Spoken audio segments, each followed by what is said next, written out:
kailangan bantayan ninyo yung mga time, no? Yung meron kayo dapat monitoring na ginagawa, no? Nag-file kayo ngayon, patent yan. So pagdating ng 18th month, that's publication, so ipapublish yun. So from 18th up to the 24th month, no? Ito yun, no? The request for substantive examination shall be filed within 6 months from the date of publication. So up to, kaya nga 18, kasi di ba yan yung publication, bilang ka ng 6 months, so up to 24th month, no? So it's within that period, no? If within that 6-month period na kailangan mag-request kayo ng substantive examination. Alright? Now, ang substantive examination, this is done or conducted to determine whether yung application ninyo meets the requirements ng patentability. Okay? So, yun po yung request for substantive examination. That's Rule 804. Ay, clear naman. Madali lang naman ito maintindihan. Okay? So again, sana yung mga questions na nare-receive namin before is that, ano na yung next step na pag nag-publish na ano nang gagawin? No, again, you have to request for substantive examination. Okay? Paglampas na po yan sa 6-month period, expect meron kayo notice of withdrawn application. Okay.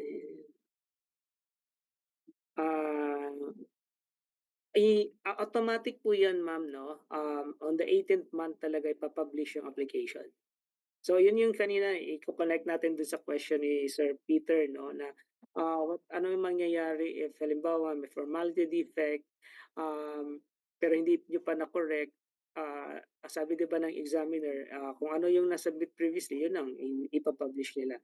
So, on the 18th month talaga, ipapublish po yan. Kaya nga po ngayon, pag nag-file kayo, no, if you notice, kasama na sa babayaran nyo yung publication fee. No, yung 900 pesos. So, ano yon, bilang kayo, kasi hindi kayo, ano yan, magbilang kayo ng 18th month. So, meron na yan notice of publication. Dapat kayo na receive. So, ipapublish yan. And then, from the 18th up to the 24th month, yung 6-month period na yon, dapat nakapag-request na kayo ng substantive examination. That is, no, yung ano, yan, if wala kayong request for early search report na ginawa, no? So, I'm not sure if, I think meron pa naman ngayon, no? So yung early search report, this is for patent application, no? Pwede naman kayo mag-request ng early search report kasi before, ma-notice ninyo, doon sa formality examination ng patent, no? May kasama na doon na prior arts, yung written opinion, no, ng examiner. Pero ngayon, wala na. No, pag formality, formality lang. Pero pwede kayong mag-request ng early search report if it's still within 4 months from the filing date. Okay, so nag-file kayo ngayon, so within 4 months, pwede kayo mag-request ng early search report. May additional ano lang, free pa naman siya ngayon, no? And then, yun, magkakaroon kayo ng early search report o yung written opinion ng examiner. But I'm not sure if tatanggalin ba yun, no? Kasi ang intention talaga ng search report or early search report are those filing PCT applications. Diba? Kaya kailangan kasi para may idea na sila, no? Kasi diba, as you know, kailangan mag-file na ng international application within 12 months from the filing date. So yung iba nagre-request ng early search report para may idea sila if indeed patentable ba yung kanilang application. So yun po yung yung spirit, no, ng early search report. Okay? Now, if wala kayong early search report, so yun, dito pa lang sa substantive examination malalaman yung prior arts na isa-cite ng examiner. Okay?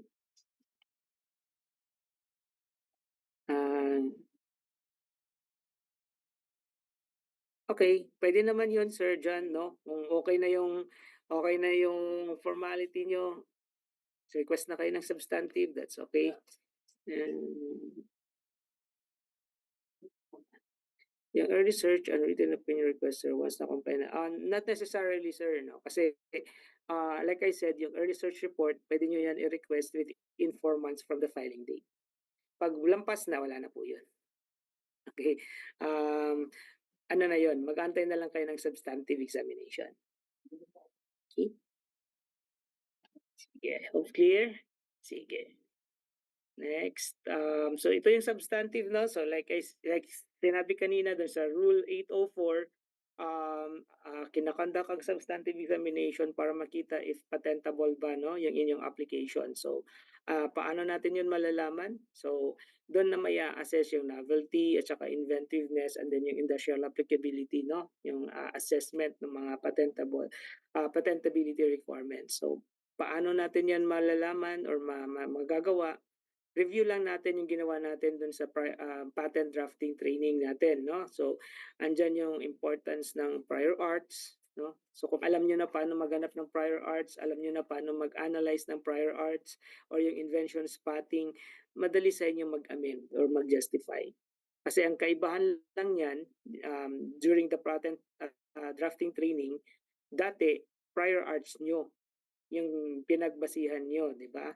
Kaya kayo nakagawa ng ganong claims. But this time, sa substantive examination, prior arts na ng examiner ang gagamitin ninyo in analyzing, no, or yung spotting the invention. But please take note na kahit nasa substantive examination na yan, formality issues, no, or defects can still be raised by the examiner. Kasi baka mamaya nag-amend ka ng claim, tapos yung in-amend mo na claim lacking clarity. So may ganong issues pa rin. Okay? So kailangan mo pa rin yun ma-comply. No? Again, importante, you have to comply to the requirements. Okay? All right, so this is an example of a search report or a written opinion ng examiner. So ayan, no? So meron siyang sinite na 3 documents. So alam niyo na dapat kung ano yung why, no? Document. So andyan naman yung explanation na yan. So sa unang tingin natin, I think this is novel. Hindi lang yata ito inventive kasi nga meron siyang why documents na sinite. Okay? So may explanation naman din yan. So ito, like I said, no? This is already substantive examination pero meron siyang issue sa clarity ng number 4, claim 4. Okay, so may ano ka rin, may formality issues pa rin siya. Lacking clarity daw yung claim 4. So tingnan natin nun later no, kung bakit siya. Tapos novel naman daw yung claims 1 to 9. So, di ba? Novel, pero hindi daw siya inventive. Okay? So, explain naman natin yan. So, ito yung sinasabi kanina doon sa question din na sasabihin ng examiner talaga yan. Normally yung inventiveness, may question talaga yan dyan siya. No? Sige. Hindi ko nakalimutan ko i-delete to. Pwede naman na to maano kasi published naman na to na document. Tanggal. Pwede ko nang tanggalin yan. So, ang sinabi lang dito is in-explain lang bakit novel. Kasi nga si D1 walang ganyang composition. Okay? As well as yung process, walang ganun na process si D1. Kaya novel siya. Okay? So, inventiveness, lacking inventiveness daw yan because in addition daw kay D1, nag-cite na siya ng D2. 'Di ba? Again, meron naman tayo later on discussion on this. So bakit dalawang prior arts na yung kanyang sinite, 'di ba? And then inexplain lang niya diyan na as far as D2 is concerned, it's something that's obvious, no?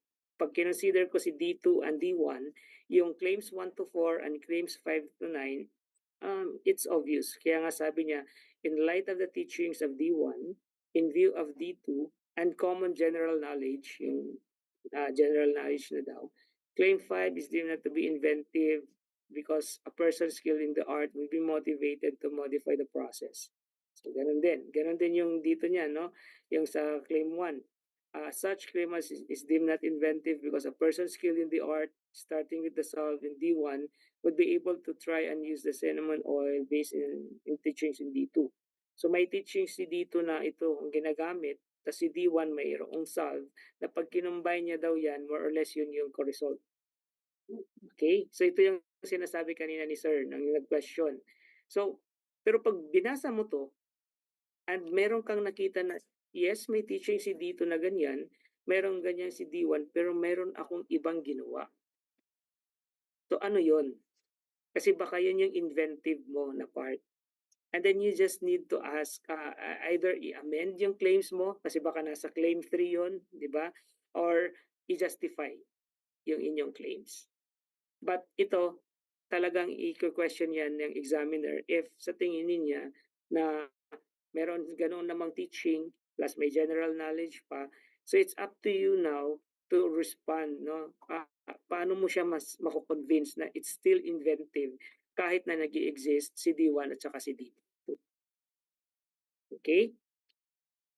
And then, industrial applicability, alam niyo naman na to, no, na as long as yung inyong application ay hindi theory, hindi idea, no, and can be replicated by the industry, then that's industrial applicable. Papasa yan sa industrial applicability requirement. Ang hindi lang papasa dyan, lagi ko ito sinasabi, no, yung mga time machine, perpetual motion, no, or yung mga hindi pa talaga, if it's still an idea, no, or a theory. So hindi yan papasa dito sa industrial applicability. Alright? So ang focus na lang natin siguro is novelty and inventiveness, no? So ayan, let's have a review first, no? Wait lang. During reply responding is allowed, pwede po ba mag-conduct ulit ng pass ang examiner? Kasi is every is yes, Sir Mike. Kasi 'di ba, meron kang claims na sinubmit, nagbigay siya ng prior arts, nag-amend ka ngayon. Tapos titingnan kasi niya based on your amendment if bago ba na ba yan. Magta-try yan mag-search. If may nakita ulit siya na, teka, may merong somehow ibang prior arts na babangga ngayon dun sa amended claims mo, then yes, sir. Pwede silang mag-cite ng new prior arts. Okay? So, again, ito lang review lang natin ito, mabilis lang 'to, alam kong alam niyo na 'yan. So, tandaan niyo lang yung ito, tandaan niyo lang yung nangyari dito 'no, na bakit sa novelty D1 lang yung sinabi niya, pero pagdating sa inventiveness meron ng D2, okay? So ito yon, no? So again, yung prior art, alam niyo na yan. It's any evidence na nag-exist prior to your application. That does not necessarily na nag-exist yan physically or commercially available, di ba? As long as may general knowledge. Kaya nga yung general knowledge na yan is laging nasa site, no? So, yan yung big definition natin ng prior arts. Now, prior arts, it can help you evaluate your invention, whether it's patentable. Di ba yan naman yung ginagamit natin pag nagpa-patent drafting tayo. Kaya nga mayroon tayong topic na prior art search prior to the mismong topic ng ang tawag nito, mismong topic na ng drafting. Okay? So, again, the most obvious place daw to look for ideas is in patent documents. Di ba? Kasi that actually includes the latest technology. So, I know you already know this. So, again, yung comprehensive prior art search natin and yung pag-analyze ng prior arts natin somehow will assist us in patent prosecution. So, ito na lang yung ating focus. Kasi basically, ito yung anong tawag nito? Ito yung main topic natin ngayon. Wait lang ha. Wait lang. Wait lang po. Lady, ano lang ako ng 1 minute. Sige lang, go. Wait lang ha. Stop share lang ako. So, baka may questions.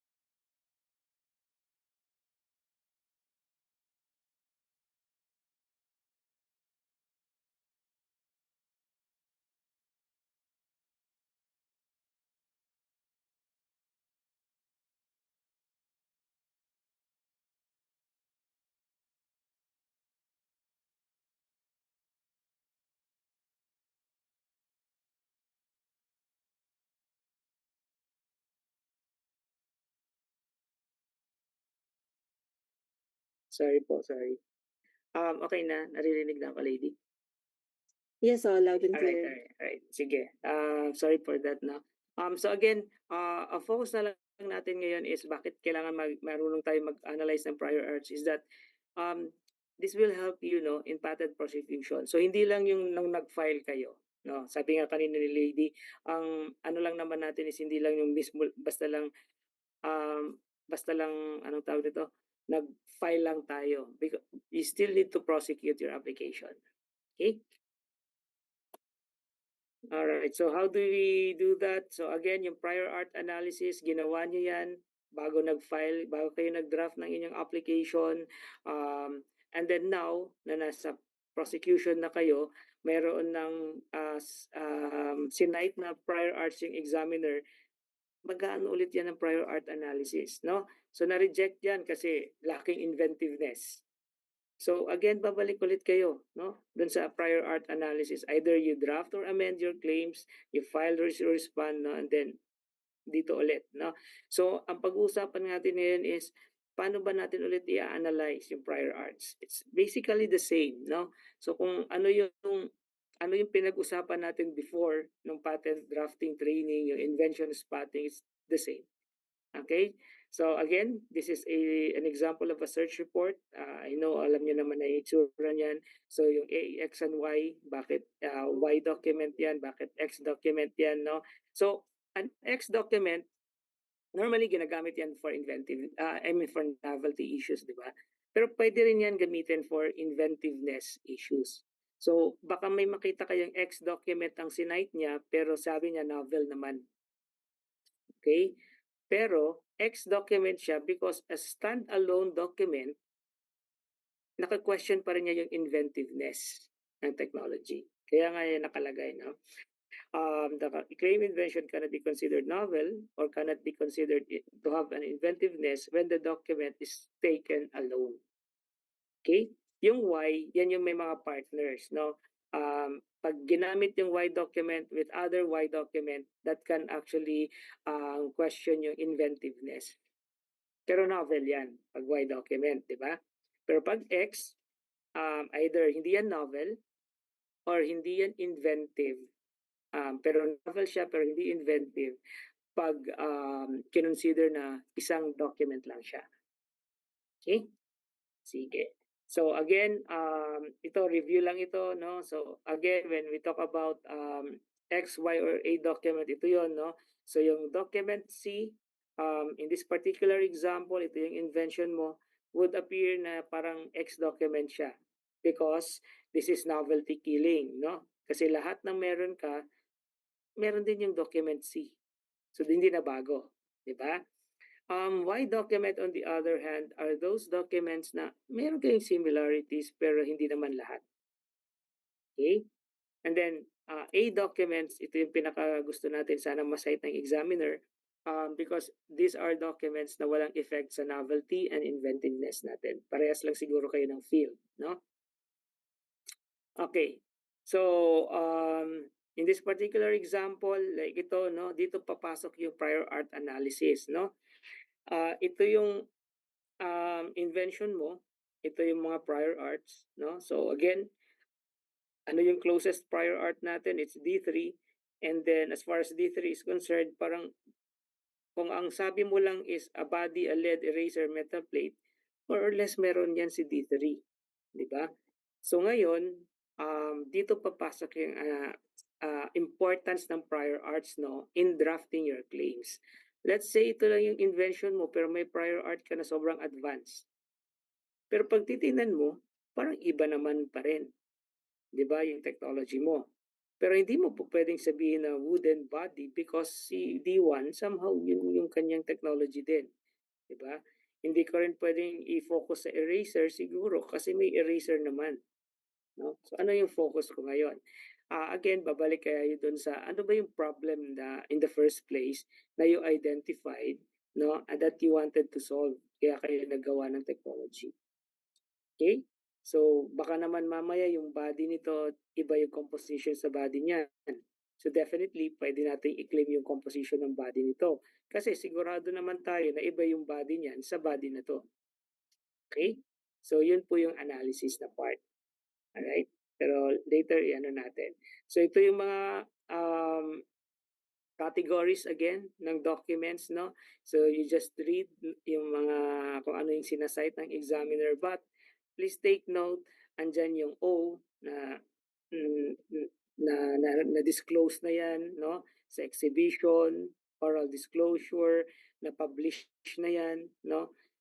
So, pwedeng gamitin ng examiner yon. So, kung halimbawa nakita niya yung publication niyo, baka P ang i-cite niya yan. Okay? So, ang common kasi na ginagamit natin X, Y, and A. Yeah? Pero meron pa po yan. So, like for example, D, ang sinabi ng examiner. Kasi that document was cited in the application. So, ibig sabihin, yung prior art na sinite mo, yun din ang ginamit niya. Which is, that speaks well no, sa'yo kasi maganda yung pagkaka-search mo. No? So, yun. Okay? Or E, earlier application or patent that published after the filing date. So, may nauna sa yung nag-file. Pero yung publication since 18 months pa, nakapag-file ka. Kasi hindi pa niya kasi nakita na meron palang earlier application. Okay? So, these are examples no, ng mga pwedeng i-cite ng examiner. Alright. So, let's review no, yung patentability requirements. So, again, ito lang yung definition natin ng patents or utility model, no? So, it's an exclusive right. It's granted to sa inyo, either an inventor or applicant or assignee, but it's for a limited period of time in exchange for detailed public disclosure, either of an invention or if it's an obvious improvement, utility model. So, ano lang yan, hindi na natin i-discuss yan kasi I know you already know this by heart. No? So, yung exclusive right, please remember lang again na that's not an exclusive right for you to automatically commercialize or exploit your technologies, but rather it's a right to exclude others from exploiting your technology. So when we say exploiting, it's making, using, selling the technology. All right. So again, pag sinabi natin patents and you have to look at them as an exclusive right, but also as a technical solution, because both patents and utility models are technical solution which differs, no? Ito yung nagpapaiba sa kanila dun sa industrial design. Okay? Yung pagiging technical solution nila. Okay? All right. So both are exclusive rights. Exclusive rights only means the right to exclude others, but it's not the right to automatically exploit the technology. Okay? So I hope clear po yan sa inyo. So yung exclusive right na yan po yung nandun sa claims na inyong draft. Yung exchange nun, yung kapalit is nandun sa detailed description. Diba? Bibigyan namin kayo ng exclusive right na nasa claims ninyo, but in exchange, you have to discuss your technology in a detailed disclosure or an enabling disclosure which is contained sa detailed description and the drawings as well. Okay. All right. Now, as technical solutions, you already know this na ang patent has three requirements: novelty, inventiveness, and industrial applicability, whereas utility model only has two requirements, no, novelty and industrial applicability. So, yung inventiveness na requirement, actually, ito yung mas nagpapahirap na mas mahirap mag-grant yung patent because of the inventiveness requirement versus that of utility model. But you have to also understand na yung since it only undergoes formality examination, so basically, wala pa po dyan yung question ng novelty. Di ba, naalala nyo yung ating first part ng discussion? Nag-discuss na ba tayo ng novelty doon? Di ba wala pa? Yung formality examination. So, that is why, pag enforcement na ang pag-usapan, let's say for example, meron na kayong certificate ng kasi okay naman yung formality niya. If you want to enforce your right, you need to request a registrability report. Kasi doon sa registrability report, doon lang ito maka-question. Okay? And if lumabas doon sa registrability report na hindi pala bago yung mo, hindi naman mababawiin yung certificate nyo, hindi mo lang siya mai-enforce. Okay? Kasi hindi siya bago. Now, I hope you take that into consideration, no? When you plan to commercialize din yung technologies ninyo, lalo na pag siya. No? So, kailangan alam niyo na mai-enforce niyo 'yan kung saka-sakaling you have intentions to enforce your right. So, yung iba nagre-request ng registrability report, 'no? Kaya nga pagsasali kayo siguro sa mga contest ngayon 'no, ng DOST, isa sa requirement na nila yung registrability report if utility model yung isasali niyo, okey? So, yung inventiveness naman on the other hand, yung examination naman sa patent, naka-question 'yan sa substantive examination. Kasi yun yung difference nila, 'di ba? Kasi si patent undergoes substantive examination, okey? Alright, so how do you assess ulit? Ito lang ulit yung gagawin ninyo ha, just in case na meron ng sinight si examiner. So again, ang unang ini-examine diyan is novelty. As you notice kanina, 'no, nag-cite si examiner ng D1. So yung D1 dun is the closest prior art na nakita ng examiner, 'no? In this particular example, it's document C kunwari, 'no? So si document C is the D1. So as far as D1 is concerned, it would appear na yung invention natin is not novel, 'di ba? So sasabihin niya ang examiner yan na your claim 1 or kung ilang claims man yan, no, claim 1 is not novel in view of D1 because D1 contains all the features na sinabi dun sa claim 1. So that's basically it, no? Pag hindi yan novel, hindi yan inventive. Alright? So pagdating dun sa inventiveness, sasabihin na ng examiner dun sa inyo na since hindi yan novel, hindi yan inventive. Okay? But if it's novel, saka lang siya mag-undergo ng inventiveness assessment. Okay? Sige. Ano yung difference naman pag inventiveness ang pag-uusapan? So again, maghahanap si examiner ng D1. Ano yung pinakamalapit? So let's say for example, it's document A. Halimbawa, ang D1 kasi pwedeng document B din, no? But let's say for example, D1 is document A. So sasabihin ng examiner, okay, yung features A and D are novel over D1. But it's not inventive yung claims na to, lahat, yung apat, in view of D1 and D2 or document A and B. Okay, di ba? If naalala niyo yung kanina, parang ganun, di ba yung sinabi niya na okay, claims 1 to 9 novel. Pero pagdating sa inventiveness, nag-cite siya ng another document. So in view of D1 and D2, hindi daw yan inventive. So dyan yung papasok yung analysis nyo. Tama ba si examiner na pag kinonsider ko si D1 at saka si D2, hindi na ba inventive yung aking claims? Okay? Is it really a combination of the two documents? Is it really a result of combining yung dalawang documents plus yung general knowledge na o yung standard process?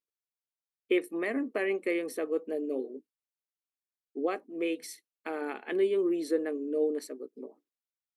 Kasi baka yun yung inventive na kailangan ma-highlight sa claim 1 or yung independent claim mo. Okay? So, let's say for example, sige, okay, I hope clear po yan, no? So ito naman yung difference ng formality and substantive examination. So you already know this. So when you attended yung patent drafting training, lahat ng diniscuss dun sa writing of the specifications, rules in claim drafting, that's formality. Okay? Pero yung substantive, yun yung invention spotting na part or yung prior art analysis. Okay? Okay. Again, how do you answer yung formality defects? Sundin mo lang yung rules. Pero pagdating sa substantive examination, kailangan mo ngayon ng analysis na part. Because you need to analyze ano ba yung sinight na prior arts ng examiner. All right. So again, patent versus patent FER versus utility models FER, no, yung formality examination ng formality defects lang talaga yan, no? Pero yung patent, if meron kayong early search report, meron na yung written opinion. Pero if wala, formality defects lang din muna yan, yung FER, and then saka kayo makakaroon ng written opinion pag nag-request na kayo ng substantive examination. Okay? So magiging SER yon. Pero kung nakapag-request kayo ng early search report within 4 months from the filing date, yung formality examination report niyo will include the written opinion. Okay? Alright, so again, review lang natin yung analyzing prior arts na novelty versus inventiveness. So first thing na kailangan nyo malaman or magawin is you analyze ano ba yung closest prior art mo. That's why kung halimbawa ito yung closest prior art mo, and then assuming parehas lang yung body and lead nila, then yung claims ninyo, di ba, should focus dito. Okay? And then that's why you were able to draft yung claims na ganito, no? Yung eraser, yung pinaka-highlight mo sa claim 1, which is your independent claim. Tapos sa claim 2, yung metal plate o yung ferrule. Right? But if there's a prior art na eraser, no, ito. So yung claim 1 natin, which is focus sa eraser, might be novel over prior art 1 o D1, but might not be inventive over prior art 2 or D2. Okay? And if gusto natin ng patent, i-analyze ulit natin, no? Is my technology ito a combination of prior art 1 and prior art 2? So pag tinignan natin, not necessarily, di ba? Kasi meron pa akong isa. So yung invention ko pala is how I was able to connect yung eraser and pencil together. Not necessarily yung pencil, yung aking technology or invention. Alright? So, as far as kung ito lang yung prior arts na sinight ng examiner, then itong part na to, it's novel over prior art 1 or D1, and it's inventive over prior arts 1 and 2. Kasi wala silang sinabi over about a metal plate or a ferrule. Alright? So, yun lang naman yun. Okay? Kaya, from this claim, you amend now to this claim. Paano mo siya inamend? Itong wherein said eraser na to, siya na yung nandito sa characterized in that. Pero yung eraser mismo, naging part na siya ng preamble. 'Di ba sa two-part claim, ang preamble is from here hanggang dito. Ito yung transitional phrase, the rest is body. Pero pag one-part claim, ang preamble is a pencil, transitional phrase is comprising of, tapos the rest ay body. Pero wala kang characterized in that. Okay? So, dito, in this particular example, hindi tayo nag-justify. We amended. Kasi because of yung ating analysis, kailangan natin siyang i-amend. Hindi bago, may nag-exist na eraser assuming na parehas lang talaga sila ng composition. So hindi siya ganun ka-inventive. Ito yung sinasabi na there already is a teaching about an eraser. Wala lang lapis na may eraser. Pero may eraser, may lapis. Kaya it's obvious. Pero walang sinasabi about this. Kasi there are many ways naman to attach, di ba? So walang nakaisip ng ganitong attachment. So ngayon, ang focus ko is iyon ang sasabihin ko na yung eraser na yon is enclosed inside the metal plate of ferrule. No? Okay? So how about this? Another example. May question ba? No, ma'am, Sarifa. Yung request for registrability report for no, since wala siyang substantive examination, pwede mo yan gawin, no? Na halimbawa, inaantay mo yung certificate. No? Ang danger lang yan, ma'am Sarifa, is kung wala pa yung certificate, tapos nakita doon na hindi pala bago, di wala pa yung certificate, no? But if yung intention nyo naman, no, if within the institution is to only have utility models na talagang novel, then that will be the best scenario, no, sa-suggest namin. Early search report sa application, parang ang katumbas na po niyan is registrability report. Okay. So, if ganun po, might as well mag-file muna kayo ng patent. No, if ganun yung intention nyo. Ako personally, yun ang gagawin. Yun yung masasuggest ko, no. File nyo muna siya as patent para at least meron siyang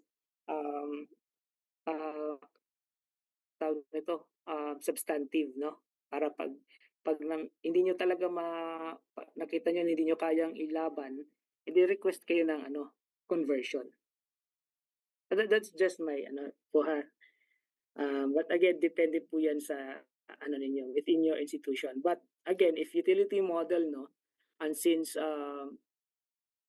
if intent ng institution na malaman talaga na novel lang yung maga-grant na then request niyo ng registrability report.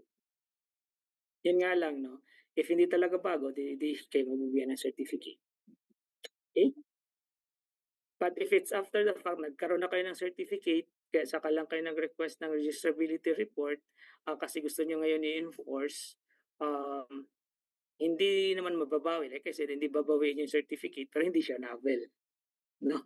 So, ah, depende na lang 'yan kung ano yung interpretation ninyo diyan within your institution. Lalong-lalo na if it's, used 'no, sa promotion. Okay. Sige. Now moving forward 'no, dito thank you po Ma'am Sharifa. So moving forward po dito sa another example 'no, so halimbawa itong chair na 'to. So based on the drawing, alam mo naman natin agad kung ano yung mga bago 'no. So of course, ay sorry, hindi na natin ipo-protect yung seat plate if it's just the same, and then yung plurality of legs. So yung ating, focus now is yung dito sa parts na wala yung ating prior arts, 'di ba? Alright, so we were able to draft yung claim na ganito. So ano yung ating characterized portion, meron tayong lumbar support, yung sandalan, 'no? Tapos the rest, yung armrest, and then yung cushion, nandito yan sa 2 and 3. 3 ito dapat na, sorry. Dapat claim 3 yan. Okay. But what if may ganitong prior arts, 'no? So again, ang unang gagawin niyo talaga diyan is, ano ba yung closest prior art? Kanina ito yung nakita lang natin, hindi natin alam na may ganito pala. Alright? So yung lumbar support natin, which is yun yung nasa claim 1 natin, might not be now novel in fact, kasi ito na yung closest prior art natin, hindi na 'to, 'di ba? Hindi na siya novel 'pag tiningnan 'to. Alright? So 'pag binalikan natin 'yan, halimbawa 'yan, yung claim 1 natin, which is our independent claim, would appear na hindi novel. In fact, hindi lang hindi inventive 'no, hindi talaga siya novel. Why? Kasi lahat ng mga 'yan is parang nandito na, 'di ba? So ano yung gagawin natin ngayon? Kasi yung examiners naman namin, although technically 'pag hindi novel yung claim 1 mo, dapat lahat 'yan ay hindi na, 'di ba? 3 again, claim 3 'yan ha. But then again, 'pag titingnan natin meron pa akong part na wala siya. Alin 'yan? 'Di ba? Yung itong armrest o di kaya yung cushion. So depende kung ano yung ngayon ang ilalagay mo sa claim 1. And depende ano yung problem that you identify to be solved. If gusto niyo merong sandalan din yung arm mo, hindi armrest. If gusto mo na, masakit kasi upuan yung seat plate, hindi yung may ganito ka pa, 'no? But if just in case ang pinili mo is yung, armrest, is magiging ganito siya. Ito din yung question kanina ni Sir Peter 'no, from original 3 na claims, yung number 3 is yung caution, ngayon naging number 2 na siya. Kasi yung original 2 ko nandito na siya sa claim 1. Alright? So, yan po yung analysis 'no. In here, nag-amend tayo because based on the analysis natin, hindi na bago yung ating claim 1, 'di ba? Iba lang yung pangalan niya but basically it's the same function, 'no? So, that's why we're able to amend na ganito siya. And then as far as this amendment is concerned, alam natin na based on our analysis, yung armrest as far as these two prior arts are concerned is novel and inventive. Because wala namang nagsasabi ng armrest diyan sa mga prior arts na yan. Okay? I hope clear? Okay. So ito naman, alam ko nakita niyo na ito sa mga pattern drafting training natin, no? So this is a swine feed and then ito yung mga ingredients niya, ito yung dami per weight category ng baboy. So nag-conduct ng prior art search, nag-draft muna ako ng claims na ganito, no? Yung claim 1. And then nag-conduct ako ng prior art search, 'no? Sinabi ng ito yung claim na sinubmit ko, pero sabi ng examiner, ito yung prior arts. Alright? So as far as the closest prior art is concerned, it's D3. Although magkakaiba ng amount, 'di ba? Pero 'di ba sabi natin 'pag chemical, kahit parehas tayo ng ingredients pero magkaiba ng dami, that's novel. Unlike sa mechanical na 'pag chair yan na pinaliit mo, pinalaki mo pero chair pa rin, same pa rin yung features, hindi na yan bago, 'no? Pero sa chemical or yung food products, in this particular example, kahit parehas tayo ng ingredients, magkaiba tayo ng dami, that's novel, 'no? So novel 'to, kahit na nandiyan yung closest prior art, D1 ko, yung D3, 'no? But gusto ko maging inventive, 'no? So, inanalyze ko ngayon itong D3, which is yung closest prior art ko, wala siyang rice bran pala yan, sorry, and then wheat flour. But alam ko na si D1 ay gumamit ng rice bran. Si D2 gumamit ng wheat flour, ay hindi pala flour 'no, yung sa akin bran. Although puwede siyang atakihin agad ng examiner na it's the same, parang wheat pa rin yan, na same yung effect, okay? So, mag-iisip ako ngayon, ano bang meron sa akin na wala itong mga prior arts na 'to? Yung una, wala yung closest prior art ko. Ano ba yung novel sa akin? So, hindi ko puwedeng sabihin na yung rice bran at wheat bran because meron si D1 and D2 nun respectively. So, kung focus ko ay ingredients lang, it would appear na hindi siya inventive talaga, okay? So, yun yung ano diyan, yun yung challenge sa mga food products 'no, na present here. 'Pag nagda-draft kayo ng claims, huwag kayong mag-focus dun sa kung ano yung ingredients na ginamit niyo. Kasi madaling atakihin yung inventiveness niyan. Sasabihin ng examiner, known gamitin yan sa pagkain. Okay? Rather focus dun sa technical effect. Okay? Ito yung ginamit ko. Ang result nito, mas longer shelf life, for example. So, yun yung kailangan. Of course, it should be supported by the detailed description ha. May mga test kayong ginawa doon. Alright? But going back, no, dun sa aking technology, ito nga yung ingredients ko, ito yung dami ko, pero kinonsider ko 'to. Ito, yung weight ng baboy. Na kailangan 'pag ito yung weight ng baboy 15 to 30, ganito lang kadami. 'Pag 30 to 60, ganito kadami. 'Pag over 60, ganito kadami. And if I look back dun sa, pag-analyze ko ng prior art, wala sa mga prior arts ko diyan ang nag-consider ng weight ng baboy. Okay, lahat 'yan ay parang common na pagkain lang, 'no? Papakain mo lang 'yan basta regardless of the weight. So, I can therefore draft na claim na parang ganito, 'di ba? Instead of ending yung claim 1 ko na nandiyan, nilagay ko na dito, depending sa weight ng baboy, nagva-vary yan for optimum weight gain. So, pwede ko siyang of course again, kailangan itong optimum weight gain ko na phrase should be supported by the detailed description. Ano yung support ko dun? Na may test ako sigurado na ginawa na 'pag 15 to 30 ganito dapat para ganito yung timbang ang effect sa kanila, na 'pag 30 to 60 ganito dapat, ito yung effect sa kanila, et cetera. Okay.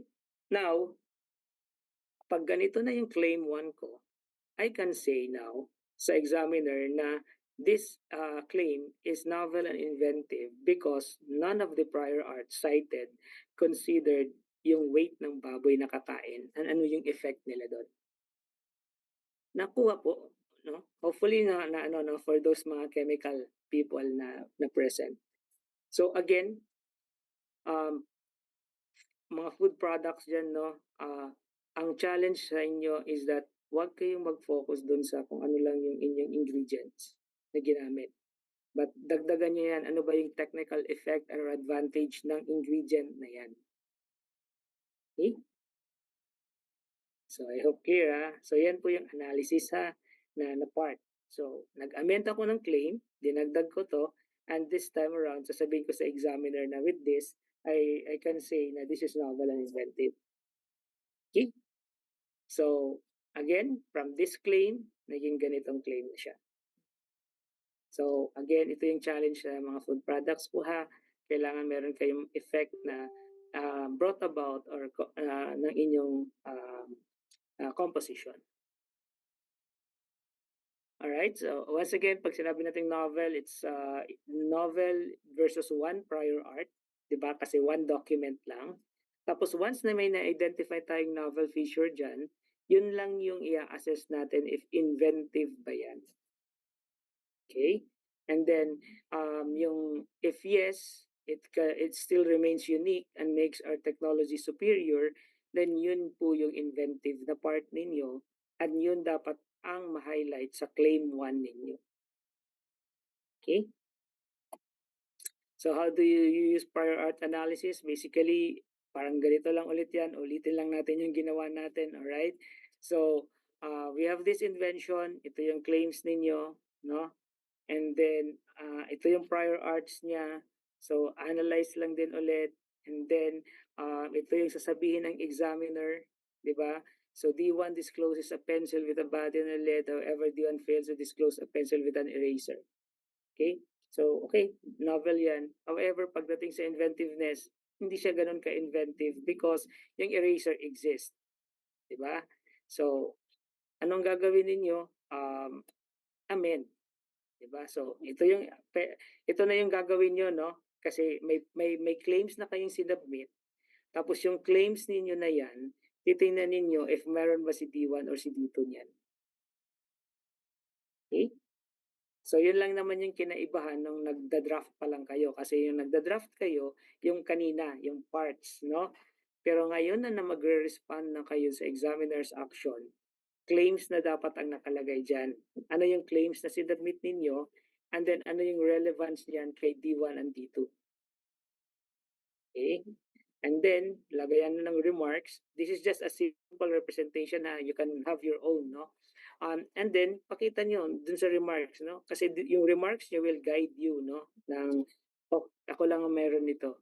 So, this is inventive still. Okay? And then that's why you were able to amend your claims and then justify na lang. Explain bakit inventive na to. Okay? All right. So basically yan po yun, no? That's yan lang yung gagawin. Ito yung gagawin ninyo nun sa substantive, no? Meron na kayong sinubmit na claims. Ito yon yung unang column.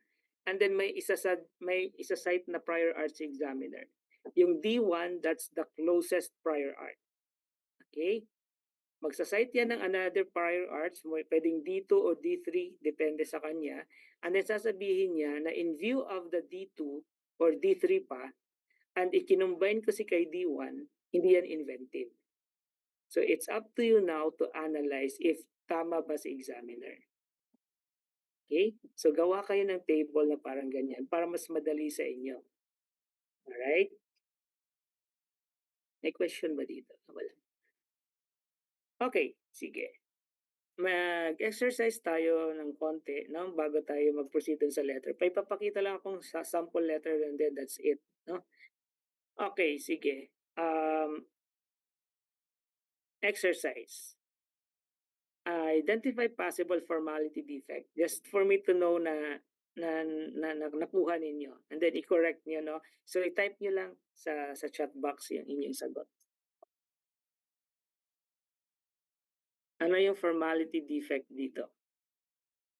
Sa claims tayo nag-focus. Ano yung mali sa claim 1?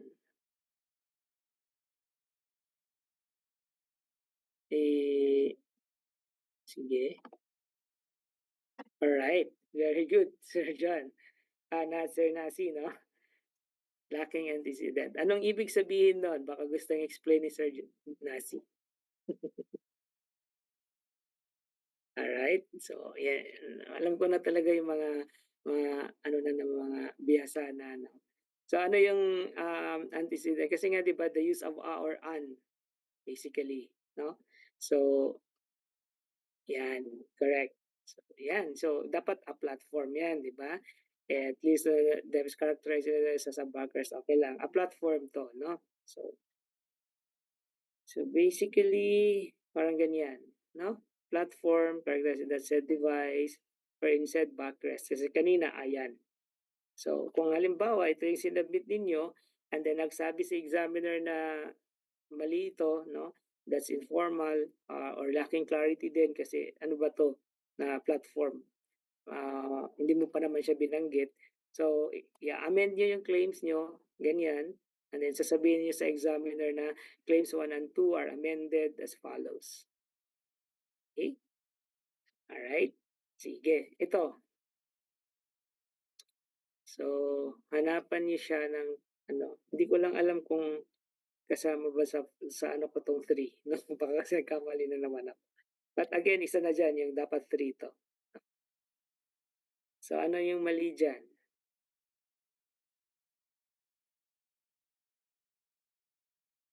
Operational connections, okay lang din naman kasi since food product naman to, no? So, not necessarily required yung operational connection dito.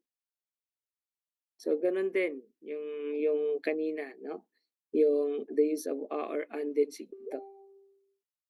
So, ito yun.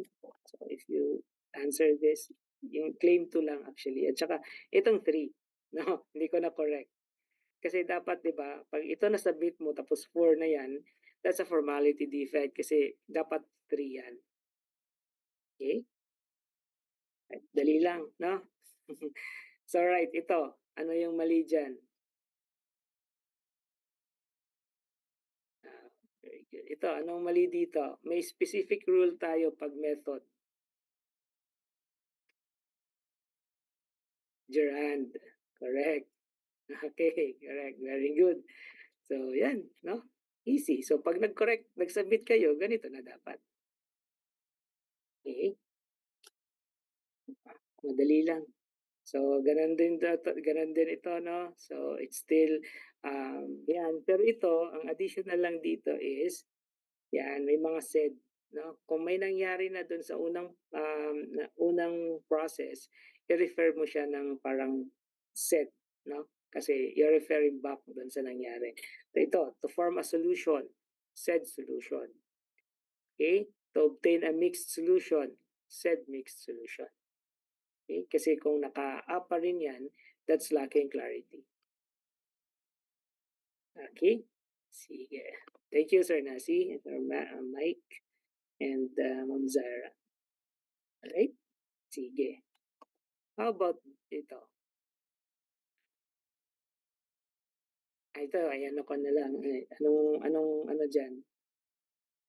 Ito, yung sa food products na kasi ito yung common ninyo na mistakes.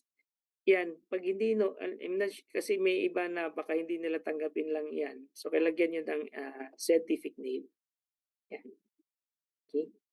Kasi if hindi known yung term na 'yan, if locally known lang yung term, lagyan niyo ng scientific name, okey?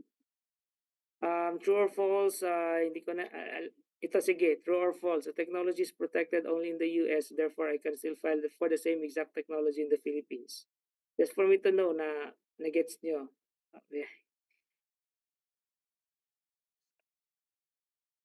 It's false 'no, it's, false, tama kasi hindi mo na 'yan puwedeng i-file ng exactly the same because the one in the United States is prior art. That is why, ganito siya, okay, the owner of the protected technology in the US can prevent me from using the technology in the Philippines. So, false din 'to 'no, because of the territoriality, issue, okay? Kung sa US ka lang protected, hindi mo ako puwedeng pagbawalan dito sa Pilipinas na gamitin. Pero ako, hindi rin ako pwede mag-file ng exactly the same, okay? So kung nag-protect din siya dito sa Philippines, then, hindi niya ako puwede niya akong pagbawalan na gamitin siya, okay? So ano lang 'yan ha, review para at least may ano kayo.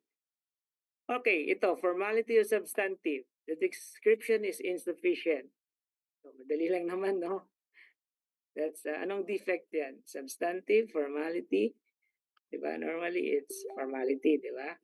Pero 'pag sinabi natin na, claim 1 is not novel, so of course alam niyo na 'yan, okay? So that's, substantive. Claims are lacking clarity. Sige, ito. Lacking clarity. Substantive formality. Ano sa tingin niya? Lacking clarity. Yan.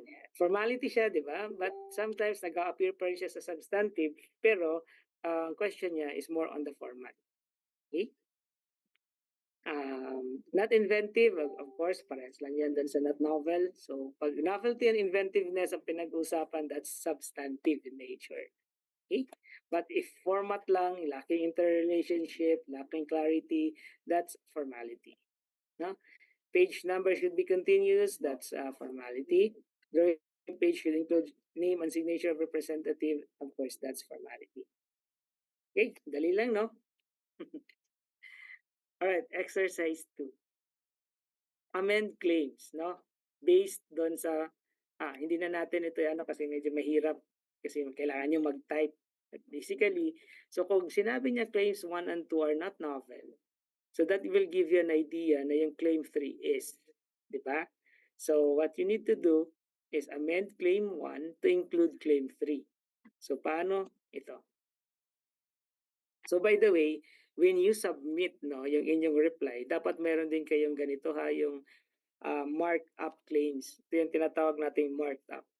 Yung paano nyo kinorek. No? And then yung claim 3 na yan, ito na yon. Okay, para madali din makita. Meron kayong clean copy na 1 and 2 na lang ang makikita. Pero meron din kayong marked up claims na from the original 3, meron kayong na-delete na 3 and then ito. Okay? Questions lang. Yes. Pero mas okay na rin yun, Sir Nasi, lagyan mo na para mas madali no, sa ibang examiner makita. Mas okay kung hindi ka na-require, walang problema, no? Pero ako, parang pag nakasanayan na lang ba na para makita lang niya na ano yung kinorek ko, no? Para madali niya ma-examine na sinubmit mo na rin yung marked up. Ito yung original claim ko na may kinorek ako para may comparison agad siya. Okay, and then ito, from this, claim 1 is not novel. So, paano mo siya gagawing novel? Of course, yung claim 2, ilalagay mo sa claim 1, di ba? So, amend it. Yan. Okay?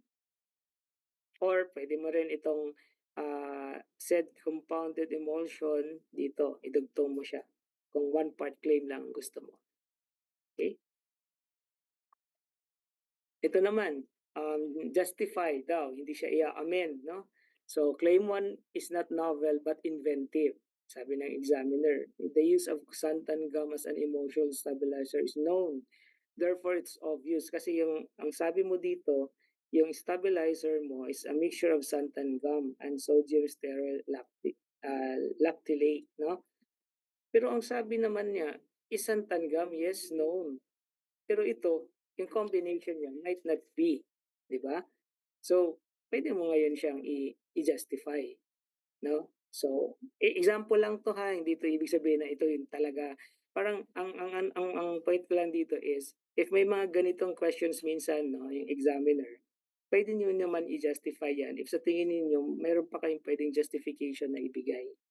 Okay, so pwede mong sabihin na yes, si Santan gum is known as an stabilizer, pero yung effect ng combination ni Santan gum at saka ng sodium steroid, yun yung gusto mong makuha, no, ma-achieve. Kasi in fact, sa page number 4, lines 22 to 25, andun yung detailed na discussion ko na bakit kailangan dalawa sila at bakit kailangan ganun kadami kasi meron akong gustong ma-achieve. Okay? So, yun yun. Parang pwede mo siyang i-justify, no? So, yun. And then sasabihin mo, no, na both yung prior arts naman kung ano ba yung sinight niya ay wala namang sinabi, no? Or it did not consider no yung gamit ng steroid kasi pwedeng madami siyang gamitin na combination Hindi naman to, no? So again, magma-matter yan kung ano yung prior arts na sinubmit niya. Okay? Let's say for example, ito. Ito yung invention mo, yung sa atin kanina, mixture of xanthan gum at saka yung steroid. Pero ito yung prior arts niya na sinay. If makita mo, wala naman diyan yung combination na xanthan gum at saka steroid, di ba? So, pwede natin siyang i-justify. In addition na novel naman talaga yan kasi magkakaiba yung ingredients niyo, no? Pero pag sinabi niya na ang paggamit ng mga ingredients na yan is just a matter of parang substituting lang or a substitution lang ng ingredients, no? Kasi 'di ba usually yan yung problem ng food product. So, magkano ka ngayon? Ano ba yung intent na gusto mo makuha or ma-achieve? Bakit unang-una ito yung ingredients na ginamit mo at bakit yung emulsion stabilizer is yung combination nito instead of mga 'to? Kasi pwede mo ngayong gamitin 'no, sa na pang-additional, justification yung prior arts na sinight ng examiner. Kasi pwede mong sabihin, oh, in fact, yung both prior arts, kinonsider nila yung santan gum but iba yung ginamit nila. Ito yung common na ginagamit nila na, mixture, yung kasama ng santan gum pero walang nagsabi ng ito, yung sodium, 'di ba? So pwede mong gamitin yun, against 'no, dun sa examiner yung prior arts 1 and 2, okay? But again, it should be supported by the detailed description, yung explanation mo, right? May question ba tayo dito? Sige meron po akong ano niyan, yung sa letter. Sige, alright, Sir Kenneth. Nandito pala Sir Kenneth. Hello, sir. Okay? So, I think yun lang yung ano ko, yung workshop nyo is, like I said, later this afternoon, you just have to prepare yung letter. But before that, pakita ko lang yung ano, sample letter para, although itong sample letter ko, meron yatang presentation yun dati na ano, pero itong letter na to na ipapakita ko lang sa inyo is ano, I think wala tong novelty issue, no? Yan. So, again kailangan lang meron kayo yung heading 'no, andiyan yung naka-address kung kanino niyo i-a-address yung letter, yung address ng IPOFIL, alam niyo na 'yan, yung details 'no. Ito importante 'to kasi, para mabilis sa examiner yung reference 'no. Anong application 'yan, kailan na-file, ano yung title, sino yung examiner. So, ilagay mo 'yan diyan and then, response to office action. Now, if may formality question pa siya 'no, yun muna yung sagutin niyo, no? Let's say for example, issue on lacking insufficient disclosure.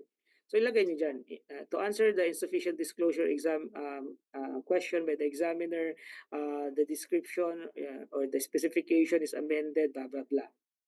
Okay, that's referred to. Tapos i-attach niyo yun yung amended na description dito sa letter.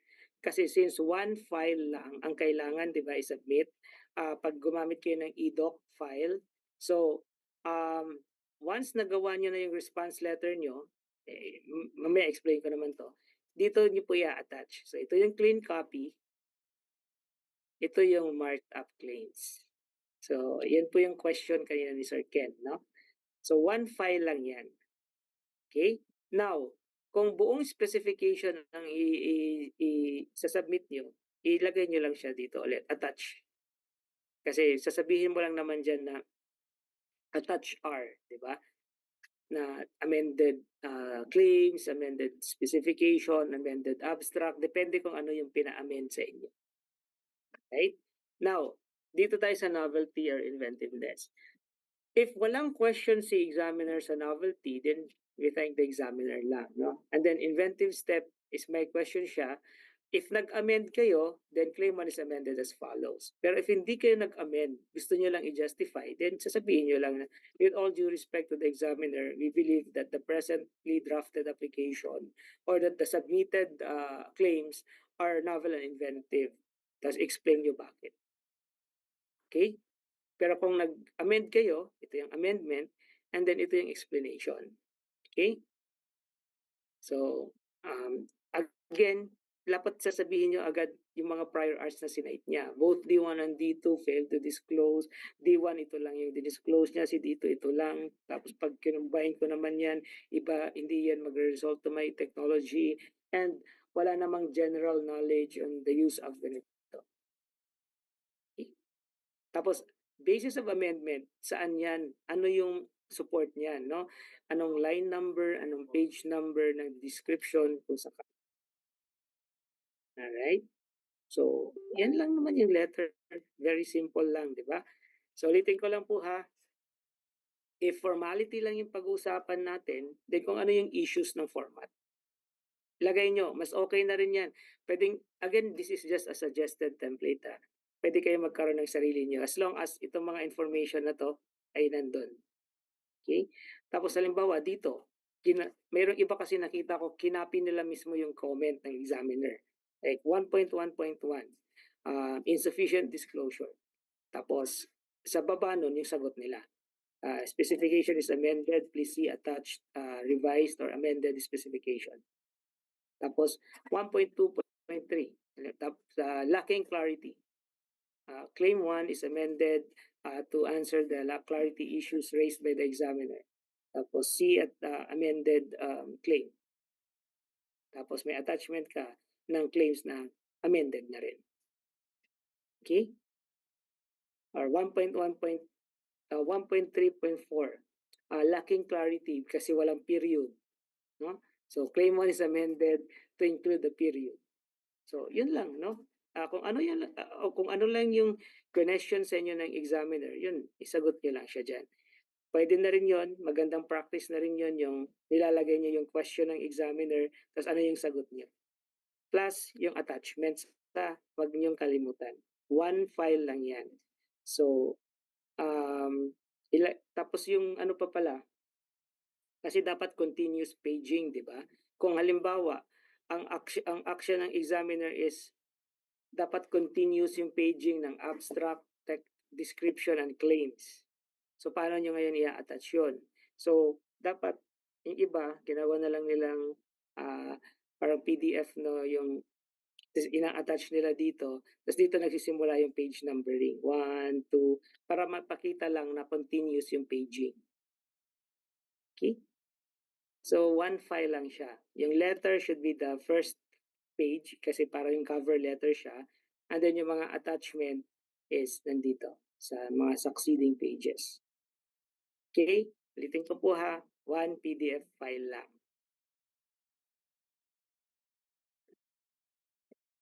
So, clear? Sabi sa inyo, matatapos tayo ng wala pang 12. So basically yun, that's how you respond, no, to an examiner action. It differs, no, kung ano yung final ninyo, pag UM or patent yan. No? Pag UM, of course, formality lang ang concern mo. Pero pag patent, you have to answer yung formality issues as well as the substantive examination. Right? Sige, mag-stop share muna ako. And then I think ito na yung yun, Ma'am Hazel, mas okay yan, no? If meron kayong mga technologies na nagagamit, very good. No? At long as mapakita, no, yung continuous paging ng inamin. Lady, mag-open forum na ba? Yes, oo. Wait, Kung should I, should I although kanina pa include, may mga may questions. should I include yung PDF pati yung secretary certificate? Yes, sir. Yung representative, yung special power of attorney, no? If yun yung kanyang hiningi. So may letter kayo na tas halimbawa formality defect, lacking special yung power of attorney. So sagot mo, attached is the signed and notarized special power of attorney, tapos i-attach mo dun sa letter yung certificate or yung special power of attorney. So I hope nasagot, Sir Joey, yung tanong. Alright, sige. Other questions? I just have an appointment. Sige. Yung workshop documents po, yun na po yung if may formality po kayo na na-receive or substantive examination na na-receive, sagutin nyo na lang po yun. Yun na po yung workshop. No? So, if meron kayong ongoing ngayon na pino-prosecute na applications, kasi yung workshop naman po is ano, puwedeng offline. So you can, do it on your own time. Importante lang is tomorrow, makapag-present kayo ng letter na 'no. Again, yung ipe-present niyo tomorrow is in a letter, parang ganito na dapat yung format, and then i-present niyo rin siguro yung formality examination or substantive examination na na-receive ninyo para may basis din tayo na bakit yan yung sinagot. Okey po. So yun, ask na rin siguro natin 'no, sino-sino dito yung may mga formality and substantive? Yes, oo. Hindi naman required ang ano, ang workshop output para maka-receive ng certificate. So yung may mga pending FER lang naman ang required or if they want na mag-present ng kanilang output. Mas okey na mag-present sila ano, Hmm, kasi para oo. mabigyan na rin natin ng comments 'no. Kasi Mm. minsan, napansin din namin during lalo na 'pag, novelty or inventiveness na yung substantive na part 'no, yung pinag-uusapan, habang nagdi-discuss dun lumalabas ano ba talaga yung invention 'no. So, but of course, if novelty or inventiveness na po yung ano diyan, yung issue, dapat napag-aralan niyo na yung prior arts na sinabi ng examiner. If considered complete naman po, Sir Jonard 'no, then, patent po ba 'to, UN? If patent, then either parehas kay Sir Nasi 'no, nagre-request na sila ng substantive examination. If not, yung iba, inaantay na lang nila yung 18th month and then dun sila nagre-request ng substantive examination. So, puwede naman mag-request na kayo ng substantive 'no, if you want, pero magbabayad na kayo nun, sir, for substantive examination. Okey. Sino po dito yung may mga ano, formality or even substantive examination na kailangan sagutin na hindi kayo gano'n ka-sure sa paano sagutin, yun ang gusto namin na mag-present tomorrow. Ma'am Tricia, may sasabihin ka ba or ikaw yun isa sa mga merong formality? Hello po, good morning po. Good morning. Lang po ako, regarding po ang sinasagot ko po ngayon ay SSER. Tapos Subsequent. po opo, yung, SER pa lang pala. Yung ano po, prior art niya po ay, um, publish po ng 2021 pero ang nakalagay po kasi na date dun po sa website ay yung kung kailan po, ginawa yung report. So nakita po siya ni examiner as Mhm. prior art. Ayun po sir, paano ko po kaya isusulat yung response na may proof naman na po kami na hindi po siya considered prior art kasi po 2019 siya na-file, 2021 na-publish online po yung, documents. Puwede niyo naman yung sagutin 'no, na, um, dapat hindi siya mo-consider na prior art 'no, kasi mas earlier yung filing date. Mhm. 'No, so sakali. Pero just make sure, na talagang later na yung publication. Sir, paano po yung ano, yung mga comments for example dun sa mga clarity, novelty, and inventiveness na naka-base nga po dun sa prior art? Ah, Ah, Hindi ko na po ba may sasagutin may yun? may question siya sa clarity, based dun sa prior art? Ano po, sa novelty and No, novelty and inventiveness 'no. Yes, una sagutin niyo ng gano'n 'no, na it should not be, considered as prior art 'no, kasi nga earlier, filing date kayo 'no. Tapos kung ako 'yun 'no, ko na rin sige for argument's sake lang, if sabihin na natin prior art talaga siya, meron ba kayong makikita na novel or inventive pa rin sa technology niyo? Wala po. Kasi po yung pinagbasehan Talagang po nung, posted or yung published sa, website po ay yun mismong 'yun pinasa mismo? ko. Opo. Okey. So 'pag kinonsider talaga yung na-publish na 'yun, hindi na siya novel? Opo, as in ano po, pati po yung, parameters or yung results nandun Okay, po okay. talaga. Alright. Kailan nga ulit na-publish 'to? 2021? Opo, 2019 po filed, 2021 po na-publish yung website po kung nasan yung prior art. Tapos yun yung sinight ng examiner ay ang 2021?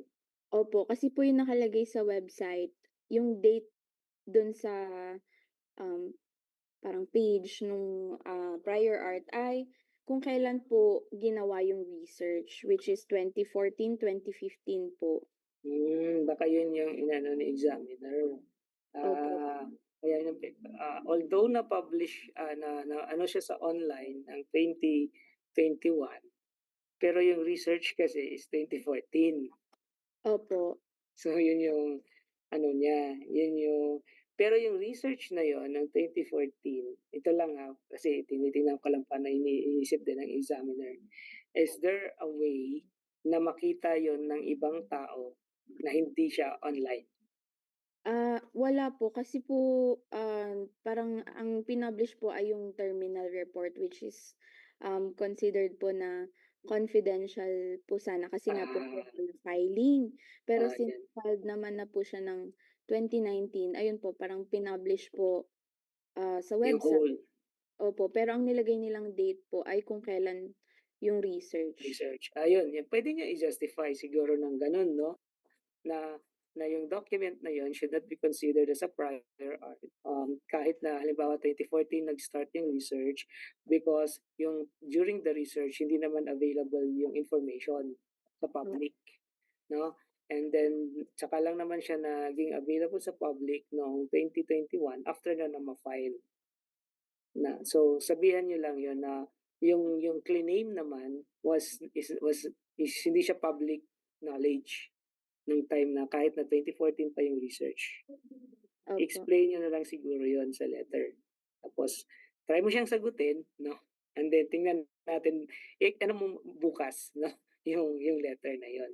Kasi baka, um, kasi ang iniisip siguro ng examiner, kahit na 2021 yan na-publish, merong access yung iba dun sa paper nung 2014. No, pero kung sa sinasabi niyo naman na confidential 'yon nung 2014 at walang, hindi siya considered as a public domain 'no or walang public, access o hindi makaka-access yung public, then isama niyo 'yon sa explanation niyo. sige po sir, thank you po. Okay, sige. So hopefully makalusot. May question dito, ano ba yung process to assign a transfer patent, agent? Ano lang yun sir, Mike, sa e-doc lang dun, request for ano lang, change of representative.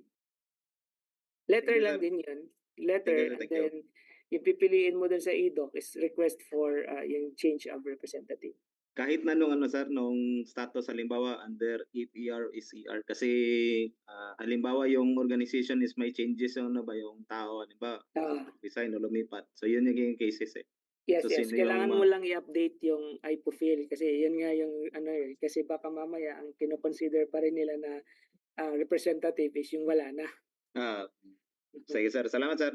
Alright. Tapos sir, in addition na lang para na rin hindi kayo padala din kayo ng special power of attorney 'no, Ah, parang proof na yun na talaga yung representative. sige sir. Thank you sir. Okay.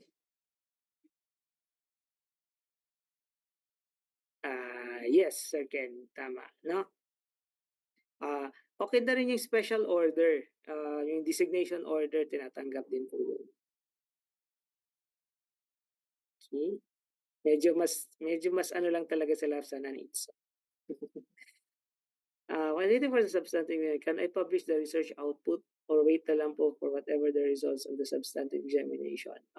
Nakapag-file naman na po ano, pwede naman po kayo mag-publish, but, ang question lang diyan sir is, ah, dito lang ba kayo gustong mag-file or are you also planning to file abroad?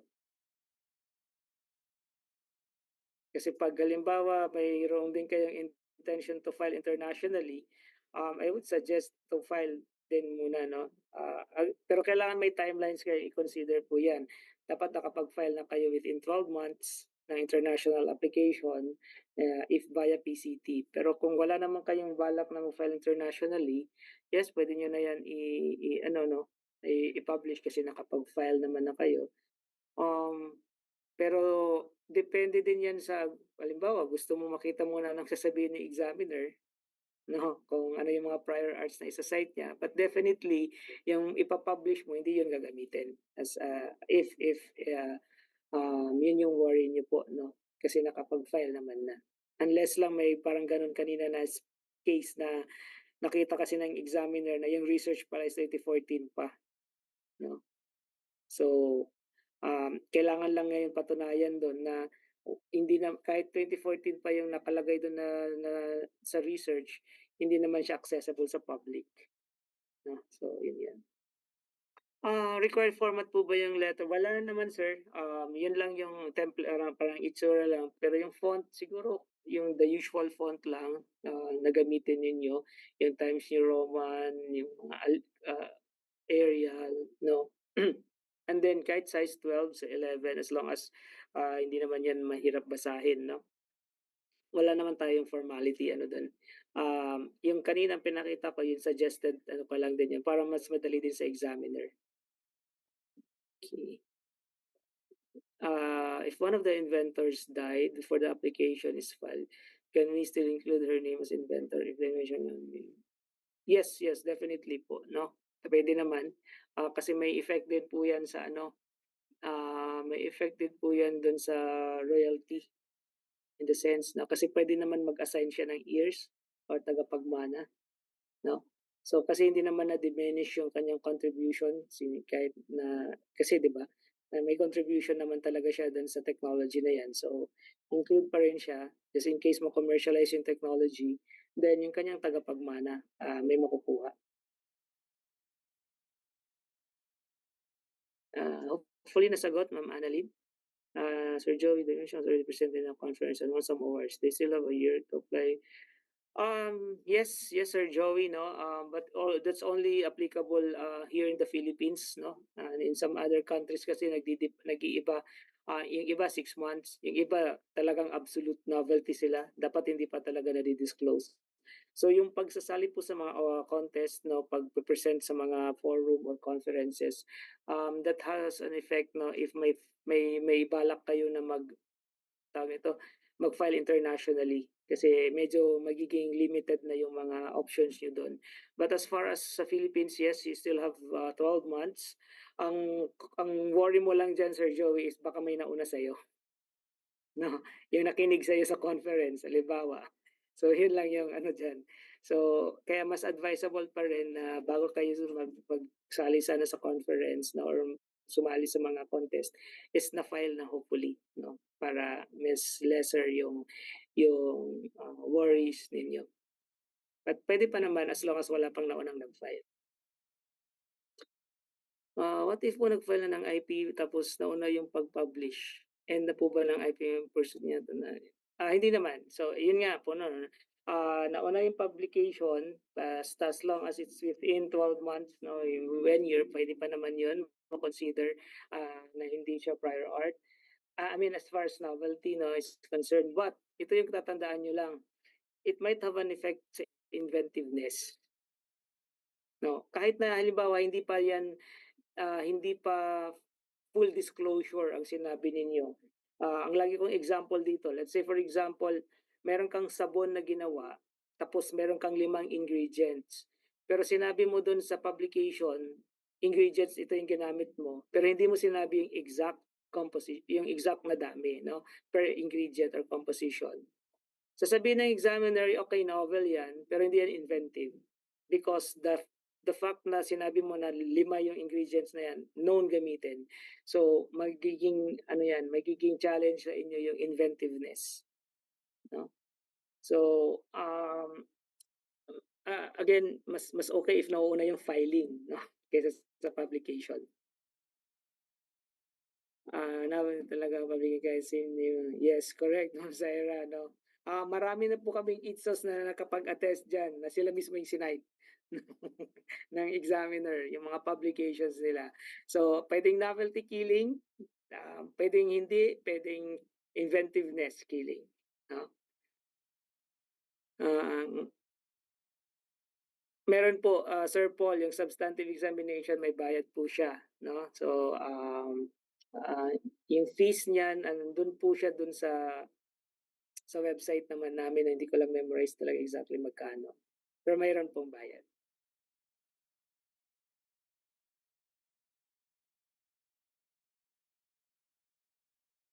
Yes, Sir Ken, salamat po dun sa sagot niyo po kay Sir Joey.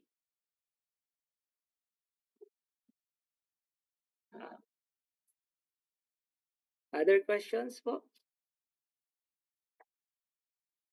Ayan, oh, maganda yung at least may mga questions tayo. So, I replied the formal report sent to me a few months ago. I didn't mark it up. Di ba po yung wag naman na kahit hindi na po ma'am, Venice 'no, as long as, nasagot mo naman lahat nung questions ng examiner 'no. But moving forward, mas okay na rin siguro na may gano'ng template para, mas madali na rin 'yun sa inyo 'no, and then sa examiner, ah, yung gano'ng format. No need to resend 'no, yung inyong, um, answer or response. Again, just make sure lang Ma'am Venus na nasagot mo lahat ng kanyang questions. Yan, nandiyan na po yung link ng sa fees, sinagot na ni Lady. Salamat, Lady. Alright, so baka lang makalimutan 'no, kasi magto-12 na, yung workshop natin later, for those na may mga formality 'no, or substantive examination report, gawin niyo na siya, sagutin niyo na 'no. And then we can have that offline kasi para, at your own pace 'no. Ang usapan lang is tomorrow, late 9 AM ulit tayo bukas 'no? Yes, oo. Tomorrow 9 AM hanggang paghapon i-accommodate natin 'no kung sino yung mga gustong mag-present ng kanilang, response 'no. Hopefully 'no para, again we encourage lalo na yung mga first timer na mag-draft na. And we also encourage din yung mga hindi na first timer para magawin namin kayong example 'no, dun sa mga first timer, mga newbie. If meron kayong response diyan na, magagawa, i-present niyo siya tomorrow 'no para, maano natin, ma-discuss. Lalo na yung mga may substantive examination diyan 'no, on novelty. And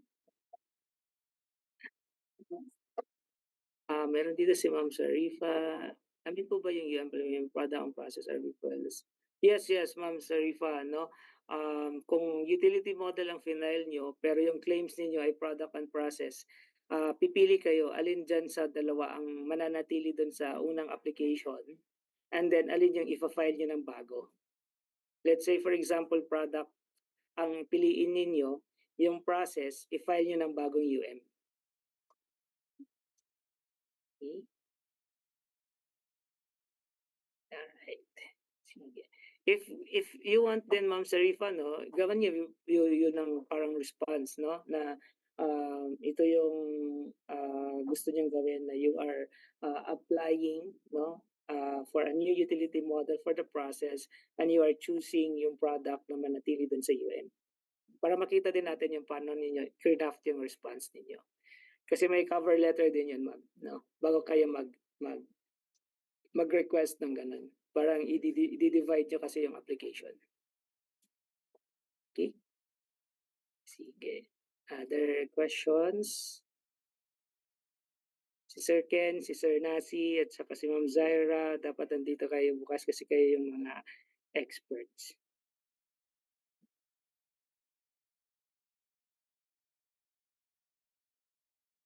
Di ba, Ma'am Zaira? Other questions po?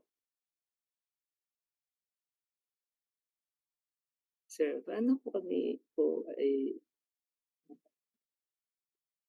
pag complete naman walang problema 'yan 'no. Like I said kung gusto niyo na kung patent po 'yan, kung gusto niyo na mag-request ng substantive examination, request na kayo ng substantive examination, 'no. Although yung substantive on the 18th up to the 24th month pa 'yan, basically. Para hindi niyo na makalimutan. Pag UM 'yan, eh di mag-request na kayo, magbayad na kayo ng for publication or yung certificate, no? Kasi kung okay naman na, kasi format lang naman 'di ba yung sa utility model. Okay.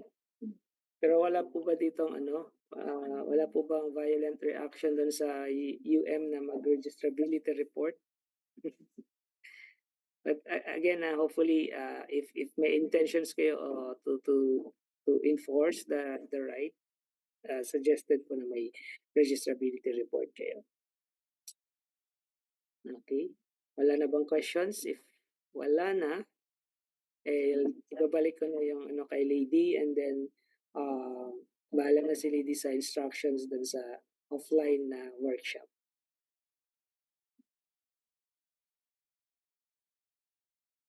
Thanks din, Sir Paul. Hopefully, Sir Paul, tomorrow matry nyo rin paano dun sa mga ano pala, dun sa mga nakapag-reply na ng formality, no? Just in case nakasubmit na kayo, pwede niyo pa rin yan i-present, no? Just in case, present niyo siya, and then para mabigyan, at least ma-improvement natin, di ba? Or kung okay na siya, di ba? At least ma-confirm natin na okay na yan, no? So, pwede rin maging ganong option. Pero kung meron kayong mga bago talaga na formality examination, substantive examination, take niyo na rin yung opportunity na to na i-present siya bukas, no? So, yun yung reason bago why gusto ko siya gawing offline, no? Kasi may kanya-kanya kasi tayong pacing, no? Basta importante lang mai-present siya bukas. Okay, sige, Lady.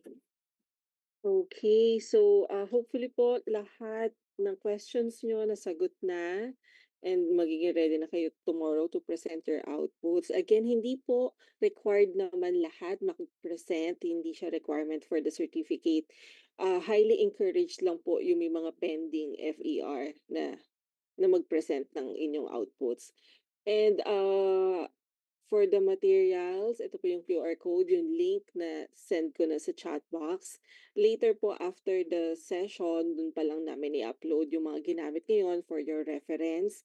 And the attendance, once a day lang naman po yun. Hopefully lahat kayo nakapag-log na ng attendance nyo kasi yung isang basis ng ating certificate of participation ang ating attendance. So yun lang po, wala na po ba kayong questions, clarifications? Are we all good?